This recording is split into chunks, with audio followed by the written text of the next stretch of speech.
नमस्कार। श्रीमद् वाल्मीकि रामायण अखंड पाठ के अंतर्गत आज हम पढ़ेंगे 61तमः सर्गः यानी कि 61वां सर्ग।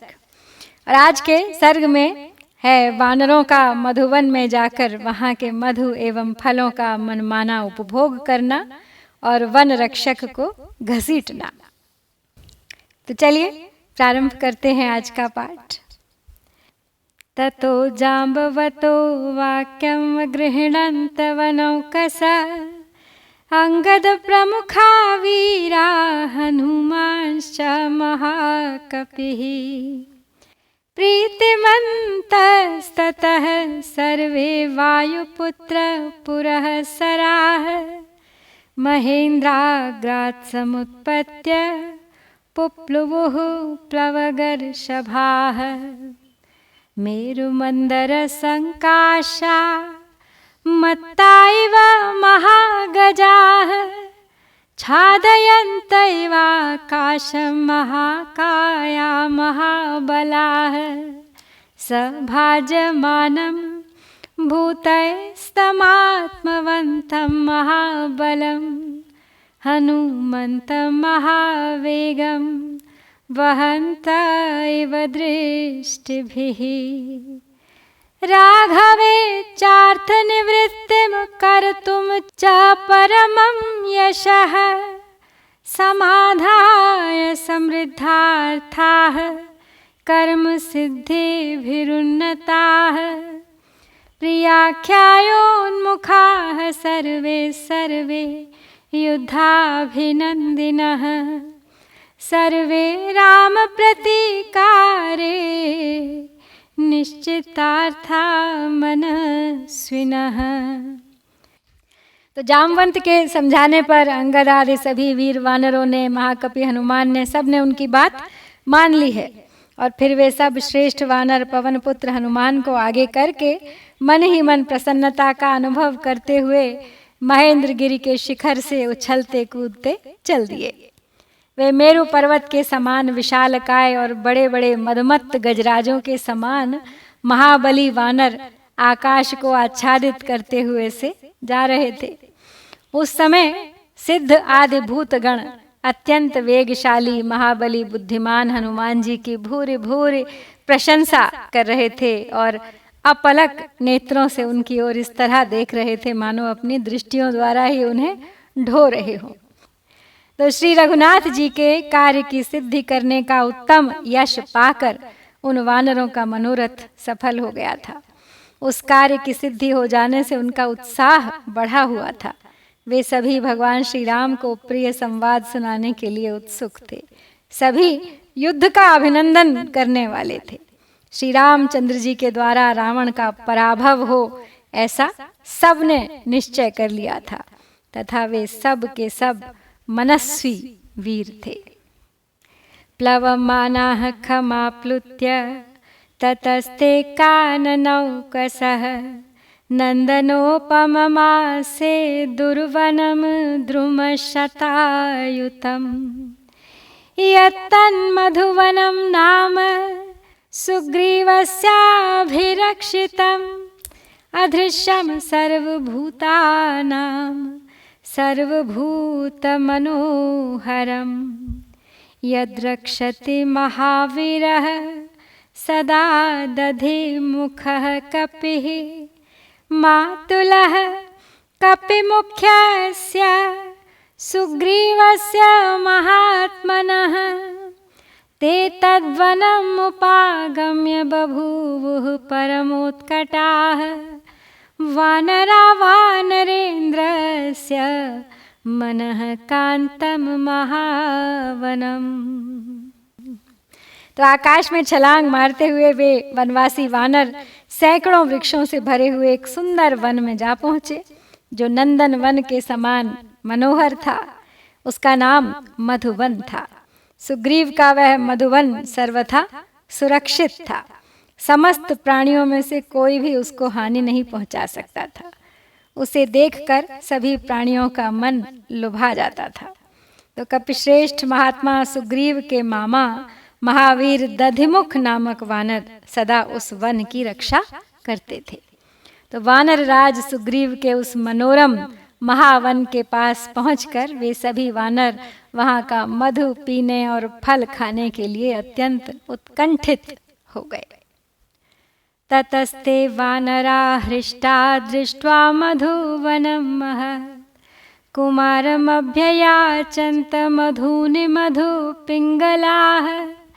ततः कुमारस्तान् वृद्धान् जाम्बवत् प्रमुखान् कपीन् अनुमान्य ददौ तेषां निसर्गं मधुभक्षणे। ते निसृष्टाः कुमारेण धीमता वालिसूनुना हरयः समपद्यन्त द्रुमान् मधुकराकुलान् भक्षयन्तः सुगन्धीनि मूलानि च फलानि च जग्मुः प्रहर्षं ते सर्वे बभूवुश्च मदोत्कटाः। ततश्चानुमताः सर्वे सुसंहृष्टा वनौकसः मुदिताश्च ततस्ते च प्रनृत्यन्ते ततस्ततः। तो फिर हर्ष से भरे हुए तथा मधु के समान पिंगल वर्ण वाले उन वानरों ने उस महान मधुवन को देखकर कुमार अंगद से मधुपान करने की आज्ञा मांगी। उस समय कुमार अंगद ने जाम्बवान आदि बड़े बूढ़े वानरों की अनुमति लेकर उन सब को मधु पीने की आज्ञा दे दी। बुद्धिमान पालिपुत्र राजकुमार अंगद की आज्ञा पाकर वे वानर भौरों के झुंड से भरे हुए वृक्षों पर चढ़ गए। वहां के सुगंधित फल मूलों का भक्षण करते हुए उन सबको बड़ी प्रसन्नता हुई। वे सभी मद से उन्मत्त हो गए। युवराज की अनुमति मिल जाने से सभी वानरों को बड़ा हर्ष हुआ और वे आनंद मग्न होकर इधर उधर नाचने लगे।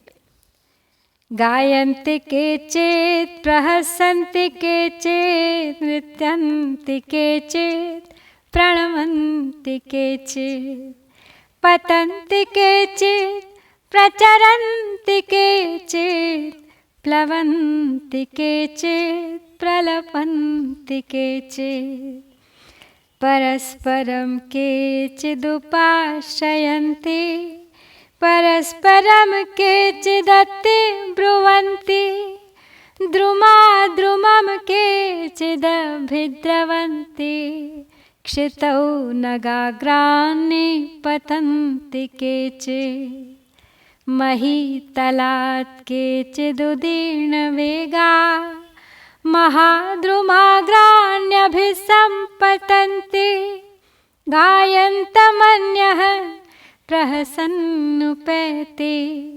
हसन्तमन्यः प्ररुदन्नुपेति तुदन्तमन्यः प्रणदन्नुपेति समाकुलं तत् कपिसैन्यमासीत्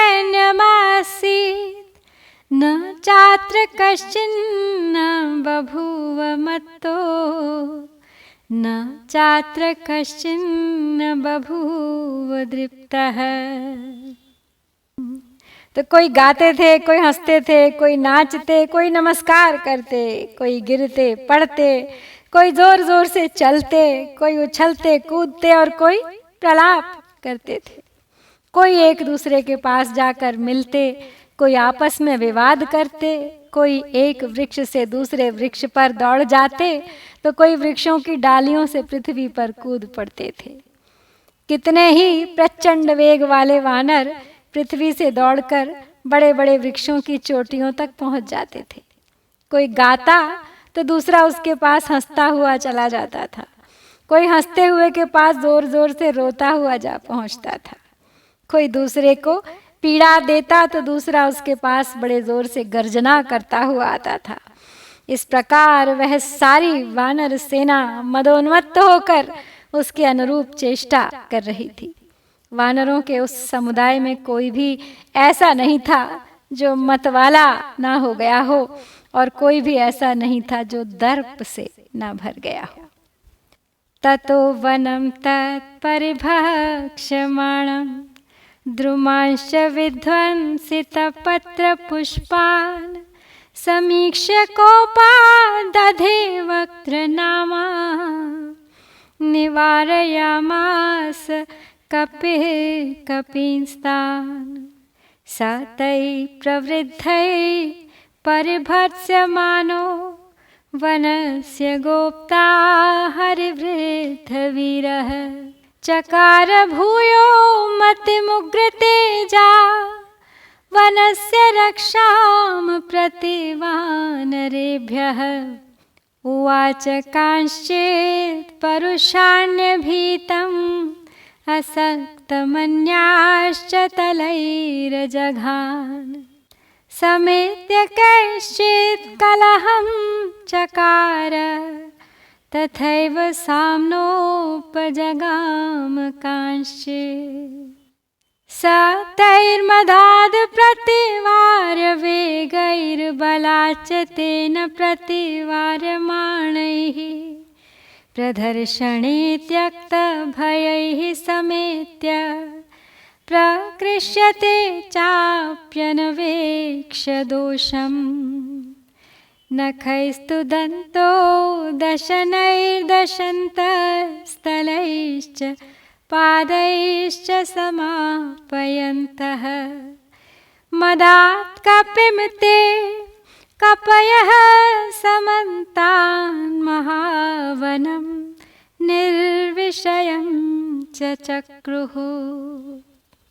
तो उसके बाद अचानक दधिमुख जो वहाँ के संरक्षक थे, उन्होंने देखा कि मधुबन के फल मूल आदि का भक्षण हो रहा है, वहाँ के वृक्षों और पत्तों फूलों को नष्ट किया जा रहा है। तो ये देखकर उन्हें बहुत ही क्रोध आया और उन्होंने उन सब वानरों को वैसा करने से रोका।